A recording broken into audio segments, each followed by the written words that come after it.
This week, our value is hospitality shaped, and I'm excited about this one because I really do think this informs much of what we do. And I do think, for me at least, there is a real spiritual component to this that I feel like part of being a faithful Christian is how do we welcome the stranger?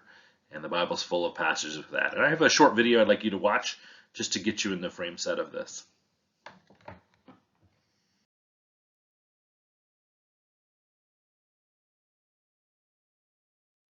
Hope you enjoyed the video and had a chance to maybe reflect a little bit on even your own experiences with hospitality. For me, one of the things that has informed my vision of hospitality is actually this quote to my left, and it's from Henry Nouwen, and I'd love to just read it to you, and we can reflect a little bit upon it afterwards. Hospitality means primarily the creation of a free space where the stranger can enter in and become a friend instead of an enemy. Hospitality is not to change people, but to offer them a space where change can take place. It's not to bring men and women over to our side, but to offer freedom not disturbed by dividing lines. The paradox of hospitality is that it wants to create emptiness, not a fearful emptiness, but a friendly emptiness, where strangers can enter in and discover themselves as created free. Free to sing their own songs, speak their own languages, dance their own dances.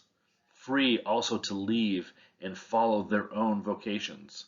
Hospitality is not a subtle invitation to adore the lifestyle of the host, but the gift of a chance for the guest to find their own. I think the most significant aspect of this quote that's had an influence on me is this idea of creation of free space. So as we think about our role in welcoming new students to Calvin University, it's not that our only job is to show them around campus and for them to understand the culture, but it's really to create a space for them to become truly who God's called them to be in this particular time in their lives. I think that's an important aspect of hospitality that we need to bring with us throughout all our orientation programs.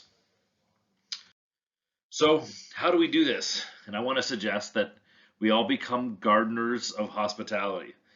And I think you can imagine the role of a gardener, right? It doesn't force something to grow, but it prepares a fertile soil where growth can take place. And I think that's what we want. We want to create a fertile soil where hospitality can find root and that really students can thrive in this environment. So I think primarily we often think about hospitality as it relates to what we call game days, which are like the day that people are on campus, whether that's IP or New Student Day or Quest. And it's so important to extend hospitality on those days, right? So whether that's walking someone to a particular location because they don't quite know what's going on, or actually having really great signage so they're not confused when they first arrive on campus, all those are acts of hospitality and so important. And yet it goes way beyond just game days.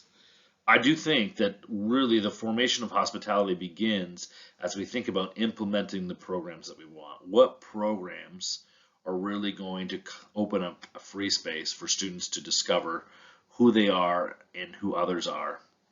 And so as you think about even in the planning process, how do you include aspects of hospitality in the planning and also the development process? Once you've kind of got that implementation idea and you're developing that idea, how do you actually do that well? And so I want hospitality to infuse not only the days that we interact with students, but actually the whole planning process that goes into our orientation programs. Last bit is our homework, and it's kind of a fun activity. I'm going to have you this week perform a random act of hospitality to a stranger or someone that you don't know very well. So you're going to have to get creative a little bit. Think about an act that creates space for that person to find out who they are and welcome them to this community. An act of hospitality. Something simple. Often these aren't big things, but yet something that can make a difference in people's lives. So go ahead and do that and be prepared to share that with the board at our next meeting. Good luck. Hope it goes well.